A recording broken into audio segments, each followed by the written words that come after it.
পররাষ্ট্র উপদেষ্টা বললেন, ভারতের প্রতিরক্ষা মন্ত্রীর এমন বক্তব্যে তিনি অবাক। কোনো অবস্থাতেই ভারতের সঙ্গে যুদ্ধের সম্ভাবনা নেই। যতবার ছাত্র জনতার আন্দোলনে নিহতদের স্মরণ করি বা আহতদের দেখি, ততবারই তাদের স্বপ্ন বাস্তবায়নে প্রতিজ্ঞাবদ্ধ হই। দেশ ছেড়েও পালিয়েছেন কেউ কেউ। এমন পরিস্থিতিতে নেতৃত্ব শূন্য আওয়ামী লীগের তৃণমূলের নেতাকর্মীরা চরম হতাশায় ভুগছেন। সন্তানেরা শহীদ হয়েছে, নির্মম হত্যাকাণ্ড হয়েছে। মানুষের সবচাইতে বড় দাবি এখন একটা স্বাধীনতার পরে যারা স্বজন হারিয়েছেন, যারা ক্ষতিগ্রস্ত হয়েছেন, অত্যাচারিত হয়েছেন, তাদের প্রাইম নিডটা হচ্ছে যে তারা চান একটা ন্যায় বিচার। এই তদন্ত আদালত করতে যেসব জিনিস প্রয়োজন তা সেভাবে সরকার থেকে আমরা সাহায্য পাইনি। 9:47 ডিজি বিডিআরকে ফোনে পাওয়া গেল। সেভেন সিস্টার্স নিয়ে রীতিমতো সত্যিকারের বিপদে ভারত। বিদ্রোহীদের হাতে কিভাবে আসলো ড্রোন এবং মিসাইল? আমার তো বিএনপি লোকেরা মারধর করলো, আপনারা দেখছেন যে আমি হিরো আলম তারেক জিয়ার নামে কোনো খারাপ কথা দিতে গালি দিতে, তাহলে আমি আপনাদের জুতোর মালা করাতে আমি সারা পুকুর ঘুরাবো। স্বৈরাচার শেখ হাসিনা পুত্র সজীব ওয়াজেদ জয়ের ক্যাশিয়ার হিসেবে নিয়ন্ত্রণ করতেন দেশের সব বন্দরের ঠিকাদারি। খুন, চাঁদাবাজি, ভাঙচুর ও দখলবাজির অভিযোগে এদের সবার বিরুদ্ধে 7 থেকে 15টি মামলা রয়েছে এবং সেটা অবশ্যই কোনো পার্টি, কোনো দলীয় অবস্থান থেকে এটা করার কোনো সুযোগ নাই। যদি এটা চলতে থাকে তাহলে শুধু বিএনপি নয়, কোনো রাজনৈতিক দলের পক্ষে এটা থামানো এই মুহূর্তে সম্ভব হবে না। ব্যবসার নামে দৈনিক 14 কোটি টাকা লুট করছে ডিম সিন্ডিকেট। ভোক্তাদের পকেট কেটে বছরে হাতিয়ে নিচ্ছে অন্তত 5,000 কোটি টাকা। দীর্ঘ সময় ধরে আওয়ামী লীগ জনগণের যে মালিকানা কেড়ে নিয়েছিল তা ফিরিয়ে দিতে কাজ করবে বিএনপি। আমাদেরকে জনগণের রায় নিতে হবে, জনগণের কাছে যেতে হবে। তাদের কাছ থেকে যখন আসবে তো তাদের সঙ্গে যে আলাপ আলোচনা, এই সমন্বয়, ছাত্র জনতার যে সমন্বয়, তারাই ব্যাপারে দিক নির্দেশনা দিতে পারে। রাজশাহীতে গণপিটুনির শিকার ছাত্রলীগের সাবেক নেতা আব্দুল্লাহ আল মাসুদ মারা গেছেন। প্রতিরক্ষা গোয়েন্দা মহাপরিদপ্তর ডিজিএফআই এর মহাপরিচালক হিসেবে নিয়োগ পেয়েছেন মেজর জেনারেল মোহাম্মদ ফয়জুর রহমান। ঢাকার মেট্রোপলিটন স্টেশন তারা আমার চেম্বারে এসে হুমকি দিয়েছে যে আপনি যদি তারেক রহমানকে খালাস দেন, খালাস দিয়ে যদি চেম্বার থেকে বের হয়ে যান, এরপরে কিন্তু আপনার লাশ পাওয়া যাবে না। এই ছাত্র জনতা বিপ্লবের পরে আমাদের যে ইন্টারিম গভর্নমেন্ট আছে তারা ভালোই করছেন এবং খুব দ্রুত সময়ের মধ্যেই তারা সমস্যাগুলো সমাধান করার চেষ্টা করছেন এবং করেছেন অনেকদিন। ক্ষমতাচ্যুতরা চুপচাপ বসে থাকবেন না, বললেন ডাক্তার ইউনূস। ভারতের সঙ্গে যুদ্ধ বিগ্রহের আশঙ্কা দেখছেন না পররাষ্ট্র উপদেষ্টা। এদিকে আইডিয়াল শিক্ষার্থী হত্যা, হাসানুল হক ইনু 4 দিনের রিমান্ডে। জাতীয় সঙ্গীত পরিবর্তন নিয়ে আজমির বক্তব্য ব্যক্তিগত, বললেন জামায়াতের সেক্রেটারি। শেখ হাসিনাকে ফিরিয়ে এনে বিচারের মুখোমুখি করা হবে বললেন চিফ প্রসিকিউটর। 16 বছর অনিয়ম সংস্কার করতে একটু সময় লাগবে, বললেন উপদেষ্টা হাসান আরিফ। সর্বশেষে জানবেন বন্দি বিনিময় চুক্তিতে শেখ হাসিনাকে দেশে আনা হবে, বললেন তাজুল ইসলাম। এতক্ষণ শুনছিলেন সংবাদ শিরোনাম, এবার জানিয়ে দেব বিস্তারিত। ক্ষমতাচ্যুতরা চুপচাপ বসে থাকবে না, বললেন ডাক্তার ইউনূস। শিক্ষার্থীদের বৈষম্য বিরোধী আন্দোলনে ক্ষমতাচ্যুত আওয়ামী লীগ নেতা কর্মীরা চুপচাপ বসে থাকবেন না বলে মন্তব্য করেছেন অন্তর্বর্তী সরকারের প্রধান উপদেষ্টা ডাক্তার মোহাম্মদ ইউনূস। তিনি বলেন, এতদিন চুপচাপ শুয়ে শুয়ে স্বপ্নের মধ্যে আনন্দ সহকারে লুটপাট করে যাচ্ছিল, তাদের স্বপ্ন শিক্ষার্থীরা ভেঙে দিয়েছে। তারা কি এখন চুপচাপ বসে থাকবে? মোটেও না, খুব চেষ্টা করবে তোমাদের দুঃস্বপ্নের মধ্যে লুকিয়ে দেওয়ার জন্য। তারা চেষ্টা ত্রুটি করবে না। যেটা শুরু করেছ সেই কাজ সমাপ্ত না হওয়া পর্যন্ত এখান থেকে বেরিয়ে যেও না।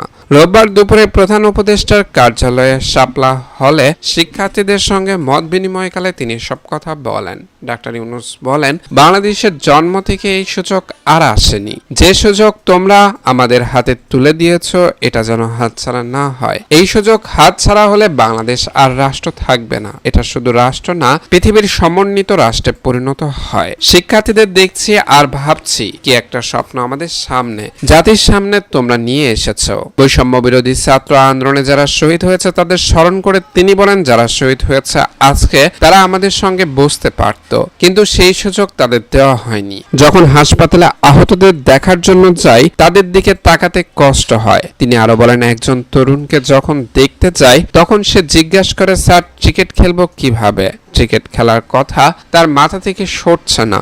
যতবার দেখি মনে প্রশ্ন জাগে, এটাই আমরা বাংলাদেশ বানিয়েছি। কালকে একটা হাসপাতালে গেলাম, আবার সেই দৃশ্য। তরুণ প্রাণ অনেকের মাথার খুলি উড়ে গেছে, অনেকের শরীরে গুলি রয়ে গেছে, বেঁচেও আছে। প্রধান উপদেষ্টা বলেন, যতবার শুনি ততবার দেখি আবার নতুন করে প্রতিজ্ঞা করতে হয়। যে স্বপ্নের জন্য তারা প্রাণ দিয়েছে সেই স্বপ্নকে আমরা বাস্তবায়ন করব, এটা থেকে বেরিয়ে যাওয়ার সুযোগ নেই। তিনি বলেন, আমি সাক্ষাতের সময় যে দৃশ্য দেখেছি সেটা তো সবাই দেখছে না। যারা হাসপাতালে আসছেন তারা হয়তো অনুধাবন করতে পারছে। মানুষকে জানাতে হবে, বোঝাতে হবে কি নৃশংসতা ছিল। এদিকে ভারতের সঙ্গে যুদ্ধ বিগ্রহের আশঙ্কা দেখছেন না পররাষ্ট্র উপদেষ্টা। শান্তি রক্ষার জন্য ভারতের সশস্ত্র বাহিনীকে যুদ্ধের জন্য প্রস্তুত থাকতে বলেছেন দেশটির প্রতিরক্ষা মন্ত্রী রাজনাথ সিং। বক্তব্যে ভারতের প্রতিরক্ষা মন্ত্রী বাংলাদেশ প্রসঙ্গ তুলেছেন। কেন বাংলাদেশ প্রসঙ্গ এলো তা নিয়ে উদ্বেগের চাইতে বেশি অবাক হয়েছে ঢাকা। তবে ভারতের সঙ্গে যুদ্ধ বিগ্রহের আশঙ্কা দেখছে না বাংলাদেশ। রোববার পররাষ্ট্র মন্ত্রণালয়ের সমসাময়িক বিষয়ে সাংবাদিকদের সঙ্গে আলাপকালে এসব কথা বলেন পররাষ্ট্র বিষয়ক উপদেষ্টা মোহাম্মদ তৌহিদ হোসেন। শান্তি রক্ষার জন্য ভারতের সশস্ত্র বাহিনীকে যুদ্ধের জন্য প্রস্তুত থাকতে বলা বাংলাদেশের জন্য উদ্বেগের কিনা জানতে চাওয়া হয় পররাষ্ট্র উপদেষ্টার কাছে। জবাবে তিনি বলেন, আমি যতটা উদ্বিগ্ন তার চেয়ে বেশি অবাক। তিনি এই ধরনের কথা কেন বললেন, আমি এটার কোনো কারণ খুঁজে পাই নাই। আমি কোনোভাবে মনে করি না ভারতের সঙ্গে আমাদের যুদ্ধ বিগ্রহ হওয়ার আশঙ্কা আছে। তৌহিদ হোসেন আরো বলেন, তিনি এটা কি তার নিজের দেশের কনজামশনের জন্য বলেছিলেন কিনা সেটা আমাদেরকে বুঝতে হবে। আর তিনি যেভাবে বলেছেন বিটিং অ্যারাউন্ড দ্য বুশ অনেকটা, কারণ ইউক্রেনের যুদ্ধের কারণে তো ভারতে যুদ্ধের প্রস্তুতির কোনো প্রয়োজন দেখি না, বা হামাসের সঙ্গে যে সমস্যা হয়েছে তাতে করে ভারতের এখানে কি সম্পর্ক। আর এর সঙ্গে ইউক্রেন ও হামাসের সঙ্গে বাংলাদেশ কি করে তুলনীয় হয়, এটাও আমার বোধগম্যতার বাহিরে। অপ্রয়োজনীয় হবে এমন কোনো প্রতিক্রিয়া দেখাতে চাই না। আমরা অবশ্যই দেখব যে তিনি অর্থাৎ রাজনাথ সিং এরকম কথা কেন বলেছেন। বক্তব্যে এসব উল্লেখ করেন তৌহিদ হোসেন। ভারতকে যুদ্ধের জন্য প্রস্তুত থাকতে বলা বাংলাদেশের জন্য হুমকি হিসেবে দেখছেন কিনা এমন প্রশ্নে পররাষ্ট্র উপদেষ্টা বলেন, আমি এখনো মনে করি উনি এটা নিজস্ব অভ্যন্তরীণ কোন্দলের কারণে হয়তো সচেতনতার জন্য বলেছেন। কাজেই আমি কোনো অনুমান করতে চাই না। দিল্লির সঙ্গে এই নিয়ে কোনো যোগাযোগ হয়েছে কিনা জানতে চাইলে তৌহিদ হোসেন বলেন, আমি এই মুহূর্তে এটা সম্পর্কে কিছু বলতে চাই না, কারণ আমি বলবো ওটুকু যোগাযোগ হয়েছে, বরং আমি বলছি আমরা কোনো অপ্রয়োজনীয় প্রতিক্রিয়া দেখাতে চাই না। আমরা অবশ্যই এটা দেখব কি হচ্ছে এবং কেন হচ্ছে, এটা আমাকে দেখতে হবে এবং সেটা আমরা অবশ্যই দেখব। আইডিয়াল শিক্ষার্থী হত্যা, হাসানুল হক ইনু 4 দিনের রিমান্ডে। বৈষম্য বিরোধী ছাত্র আন্দোলন চলাকালে আইডিয়াল কলেজের শিক্ষার্থী খালেদ সাইফুল্লাহকে হত্যার অভিযোগ করা মামলায় জাতীয় সমাজতান্ত্রিক দলের সভাপতি ও সাবেক তথ্যমন্ত্রী হাসানুল হক ইনু 4 দিনের রিমান্ড মঞ্জুর করেছে আদালত। রোববার ঢাকার মেট্রোপলিটন ম্যাজিস্ট্রেট মেহেরা মাহবুব এই রিমান্ড মঞ্জুর করেন। এদিকে মোহাম্মদপুরের বসিলা এলাকায় গুলিতে মোহাম্মদ সুজন নামে এক ট্রাক চালক নিহত হওয়ার মামলায় 5 দিনের রিমান্ড শেষে তাকে ঢাকার চিফ মেট্রোপলিটন ম্যাজিস্ট্রেট আদালতে হাজির করে পুলিশ। এরপর মামলার তদন্ত শেষ না হওয়া পর্যন্ত তাকে কারাগারে আটক রাখার আবেদন করেন মামলার তদন্তকারী কর্মকর্তা। আবেদনের প্রেক্ষাপটে ঢাকার মেট্রোপলিটন ম্যাজিস্ট্রেট মেহেদী হাসান তাকে কারাগারে পাঠানোর নির্দেশ দেন। এরপর আইডিয়াল কলেজের শিক্ষার্থী খালেদ সাইফুল্লাহকে হত্যার অভিযোগে লালবাগ থানায় মামলার সুষ্ঠু তদন্তের জন্য তাকে 7 দিনের রিমান্ডে নিতে আবেদন করেন। অন্যদিকে তার আইনজীবীর রিমান্ড বাতিল চেয়ে জামিনের আবেদন করেন।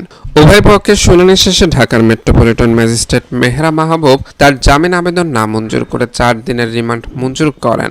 এর আগে সোমবার বিকেলে রাজধানীর উত্তরার একটি বাসা থেকে ইনুকে গ্রেপ্তার করে ডিবির একটি টিম। পরদিন মঙ্গলবার তাকে আদালতে হাজির করে পুলিশ। এরপর রাজধানীর নিউ মার্কেট থানা এলাকায় ব্যবসায়ী আব্দুল ওয়াদুদকে গুলি করে হত্যার অভিযোগে করা মামলার সুষ্ঠু তদন্তের জন্য 10 দিনের রিমান্ড নিতে আবেদন করা হয়। শুনানি শেষে ঢাকার মেট্রোপলিটন ম্যাজিস্ট্রেট আলী হায়দার তার 7 দিনের রিমান্ড মঞ্জুর করেন। গত মঙ্গলবার 7 দিনের রিমান্ড শেষে এদিন তাকে আদালতে হাজির করে পুলিশ। এরপর সুজন হত্যা মামলায় তাকে গ্রেপ্তার দেখানো হয়। এর আগে দেখানো 10 দিনের রিমান্ড নিতে আবেদন করেন তদন্তকারী কর্মকর্তারা। জাতীয় সঙ্গীত পরিবর্তন নিয়ে আজমির বক্তব্য ব্যক্তিগত, বললেন জামায়াতের সেক্রেটারি। জাতীয় সঙ্গীত পরিবর্তনের দাবি জানিয়ে সাবেক সেনা কর্মকর্তা ব্রিগেডিয়ার জেনারেল আব্দুল্লাহ হিল আমান আজমির বক্তব্যে তার ব্যক্তিগত। এর দায় জামায়াতে ইসলামের নয় বলে জানিয়েছে বাংলাদেশের জামায়াতে ইসলামের সেক্রেটারি জেনারেল অধ্যাপক মিয়া গোলাম পরওয়ার। রোববার দুপুরে রংপুর নগরীতে একটি হোটেলে আলোচনা অনুষ্ঠান শেষে সাংবাদিকদের প্রশ্নের জবাবে তিনি এসব কথা বলেন। এর আগে বৈষম্য বিরোধী আন্দোলনে নিহত শহীদ পরিবারের সঙ্গে সাক্ষাৎ ও সহানুভূতির বিনিময় অনুষ্ঠানে প্রধান অতিথির বক্তব্য রাখেন তিনি। জামায়াতের সেক্রেটারি জেনারেল অধ্যাপক মিয়া গোলাম পরওয়ার বলেন যে আব্দুল্লাহিল আমান আজমি জামাতে ইসলামের সদস্য নন, সুতরাং তিনি জাতীয় সঙ্গীত পরিবর্তন নিয়ে যা বলেছেন তা তার একান্ত ব্যক্তিগত মন্তব্য। এর ব্যাখ্যা দায় জামাতে ইসলামের নয়। এদিকে শেখ হাসিনাকে ফিরিয়ে এনে বিচারের মুখোমুখি করা হবে বললেন চিফ প্রসিকিউটর। বৈষম্য বিরোধী ছাত্র আন্দোলনে গণহত্যা চালানোর অভিযোগের প্রধান আসামি সাবেক প্রধানমন্ত্রী শেখ হাসিনাকে আইনগতভাবে বাংলাদেশে ফিরিয়ে এনে বিচারের মুখোমুখি করা হবে বলে জানিয়েছেন আন্তর্জাতিক অপরাধ ট্রাইব্যুনালের নবনিযুক্ত চিফ প্রসিকিউটর মোহাম্মদ তাজুল ইসলাম। রোববার দুপুরে কাজে যোগ দেওয়ার পর আন্তর্জাতিক অপরাধ ট্রাইব্যুনাল এক ব্রিফিংয়ে এই কথা বলেন। এ সময় উপস্থিত ছিলেন prosecutor Gazi M H Tamim ও বিএম সুলতান মাহমুদও। চিফ প্রসিকিউটর বলেন যে সম্ভাব্য প্রধান অপরাধী দেশ থেকে পালিয়েছেন, তাকে দেশে ফিরিয়ে আনার জন্য আইনি প্রতিক্রিয়া সেটা আমরা শুরু করব। বাংলাদেশের সঙ্গে ভারতের অপরাধী প্রত্যাপন চুক্তি সম্পাদিত হয়েছে 2013 সালে। শেখ হাসিনা সরকারের সময়ে এই চুক্তিটি হয়েছিল যেহেতু তিনি বাংলাদেশে গণহত্যার প্রধান আসামি হবেন বলে মনে করি। অধিকাংশ মামলায় তাকে আসামি করা হয়েছে, সুতরাং এই প্রক্রিয়া শুরুর মাধ্যমে তাকে আইনগতভাবে বাংলাদেশে ফিরিয়ে এনে বিচারের মুখোমুখি করার চেষ্টা করব। নিজের চ্যালেঞ্জ সম্পর্কে চিফ প্রসিকিউটর বলেন, এভিডেন্স কালেক্ট করা অপরাধটা গোটা বাংলাদেশের 56,000 বর্গ মাইলের সব জায়গায় একই সঙ্গে সংগঠিত হয়েছে। প্রত্যেকটা জায়গায় একটা কমন ইনস্ট্রাকশন ছিল, গুলি করে সব মেরে ফেলো। এই অপরাধের যে আলামতগুলো সেগুলো সংগ্রহ করে কম্পাইল করা এটা একটা চ্যালেঞ্জের বিষয়, তবে সেই চ্যালেঞ্জ নেওয়া হচ্ছে এবং সেই অনুযায়ী কাজ করা হচ্ছে। 16 বছরের অনিয়ম সংস্কার করতে একটু সময় লাগবে বলেন উপদেষ্টা হাসান আরিফ। সংবিধান সংস্কার নিয়ে আলোচনা হয়েছে জানিয়ে স্থানীয় সরকার, পল্লী উন্নয়ন ও সমবায় মন্ত্রণালয়ের উপদেষ্টা এএফ আরিফ হোসেন বলেছেন 16 বছরের অনিয়ম সংস্কার করতে একটু সময় লাগবে। রোববার সচিবালয়ে স্থানীয় সরকার বিভাগ সম্মেলন কক্ষে ডেঙ্গু সহ মশাবাহিত অন্যান্য রোগ বিষয়ক জাতীয় কমিটির সভা শেষে সাংবাদিকদেরকে তিনি এসব কথা বলেন। উপদেষ্টা এএফ হাসান আরিফ বলেন, ছাত্র জনতা, শ্রমিক তারা হচ্ছেন দেশের মূল মালিক, তাদের দাবি হচ্ছে সংস্কার। তারা যেসব জায়গায় সংস্কারের দাবি করেছে সেখানে দেখা যাচ্ছে সব ক্ষেত্রে সংস্কারের প্রয়োজন, তবে সংস্কার হলো চলমান প্রক্রিয়া। 15-16 বছর এটা স্তব্ধ হয়েছিল, সেটা 15 ঘন্টা 15 দিনে অর্জিত হয়ে যাবে। 15 বছরের ঝঞ্ঝাট পরিষ্কার হয়ে যাবে, সেটা স্বাভাবিক নয়। সংস্কার কাজটা ধীরে ধীরে আগতে থাকবে। তিনি বলেন, সবচেয়ে বড় সংস্কারের দাবি আসছে সংবিধানের। আমাদের পুরনো যে সংবিধান 1972 সালের, আদৌ কি সেই সংবিধান আছে? আজকে 15তম সংশোধন দেখেছি অন্তত 50টি জায়গায় পরিবর্তন আনা হয়েছে। তাহলে আমার 1972 এর সংবিধান কোথায়? আমরা যদি পেছনের দিকে যেতে চাই তাহলে 4র্থ সংশোধনে গিয়ে আটকে যাব। সেটি কি কাম্য? সেখানে বাকশালের কথা বলা হয়েছে, যেখানে ওয়ান পার্টি গভর্নমেন্ট, সেটা তো সংবিধানেই ছিল। সেটা কি সংবিধান সম্মত? এতক্ষণ আমাদের সাথে থাকার জন্য ধন্যবাদ। পরবর্তী এমন আপডেট পেতে আমাদের চ্যানেলটি সাবস্ক্রাইব করে পাশে থাকা বেল আইকনে ক্লিক করে রাখতে ভুলবেন না।